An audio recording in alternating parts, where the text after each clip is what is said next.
Stand by, Ricky, because we are now joined by CBS News' justice reporter Paula Reid, who was actually at the hearing, this first hearing of Paul Manafort and Rick Gates.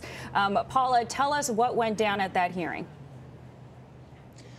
Paul Manafort and his business associate Richard Gates, they entered the courtroom around 1:45. This was the most packed federal courtroom I have ever seen in my 5 years of covering federal court cases.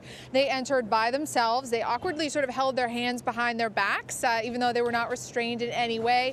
They came and they both joined their lawyers at a table. The judge asked them both to stand up, state their name, and also pledge that they, of course, will tell the whole truth and nothing but the truth. From then, it was their lawyers who did the talking, and both men, their lawyers, both entered a plea of not guilty on all counts for both men. Okay, so where do things go from here? And since you gave such a great description of what you saw, the physicality of these two men coming in with their hands behind their backs, although not restrained, what were the expressions on their faces?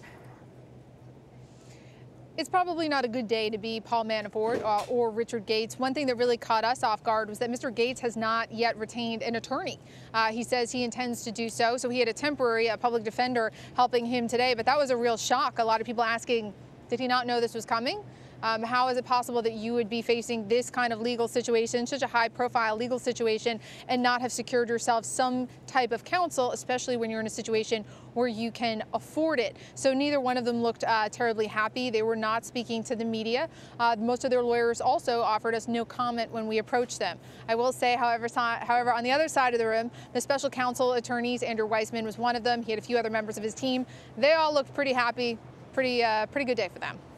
I know that you were in the hearing, so you might not have been able to get this information that Ricky and I were just talking about. But during the White House press briefing, Paula, Sarah Huckabee Sanders implied that they had information that the Mueller investigation might be, quote, concluded soon. Do you have any insights into why Huckabee Sanders might have said that? It's a little loud here. I think you said that Sarah Huckabee Sanders suggested that the investigation could be close to closing. Yes, that's what she was implying, and she implied it twice during the White House press briefing. Do you have sources telling you that that could be the case?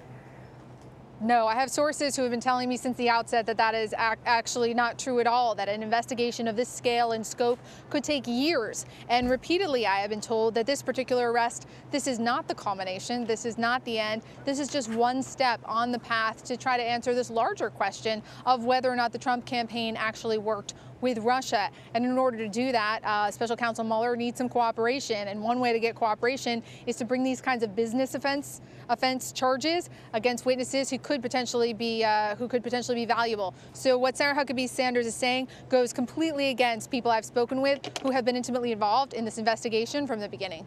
So we had known for about 24 hours that we could see an indictment today, and that's what we got with Manafort and Gates. The guilty plea that was unsealed today by George Papadopoulos, who was a foreign policy advisor to Trump, described by Sarah Huckabee Sanders as simply a volunteer with extremely limited involvement in the campaign today. We, Ricky and I, have been talking about the information that has come out of the legal documents unsealed on that case. What does that say about Special Counsel Mueller? That these indictments came out at the same time, yeah.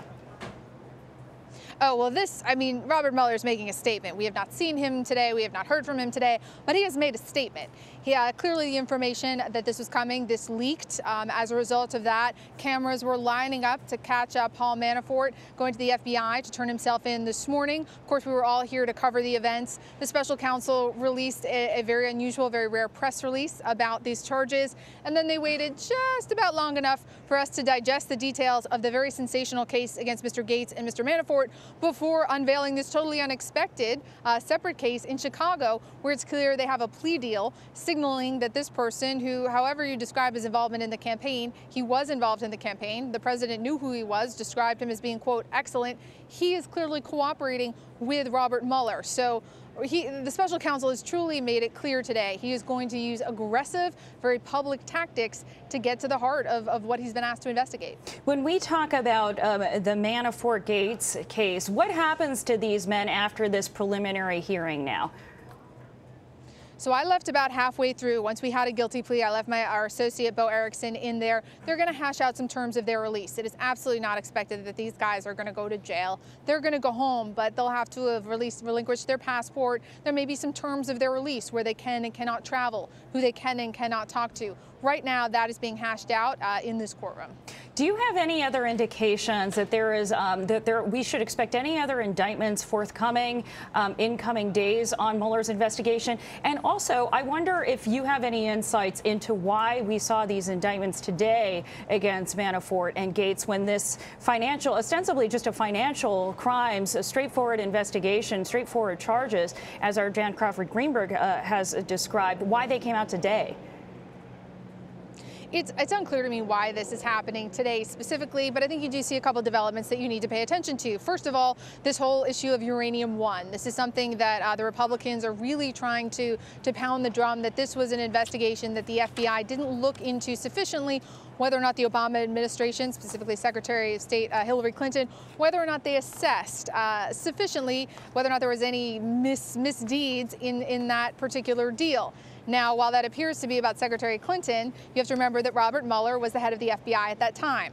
And as there are increasingly calls, there's now a congressional investigation into that uranium-1 deal, as there are increasingly calls to look into that, as there's more attention on that, you have to recognize part of that is a long-term strategy to discredit Special Counsel Mueller. So it is easy to see a world in which he wanted to send a message right back that he is not fazed and he is tending to his business. And if you read these indictments, he has a lot of evidence to work with, even if he never even gets to the question of conspiracy or this collusion question. I mean, for the president's former campaign chairman to be indicted in 12 counts, specifically for lying all the way up until last fall, that is very significant. That is not great for the Trump administration. And today I would say Mueller's had a few wins. He's issued these indictments and he's shown that he already has a cooperating witness. I just, as I was reading about the indictment process, basically the way this all happened is that a grand jury was presented with evidence and they decided to go forward with these indictments. Do we know if that grand jury is still convened to be looking at further evidence and what that could portend for potentially more charges against Manafort?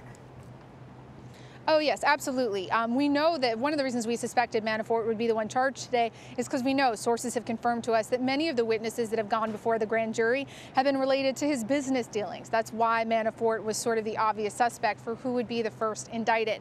But absolutely, that grand jury continues to be a tool that Robert Mueller is using to sort of present evidence, not just about Manafort, but about other people that he's looking at in this probe.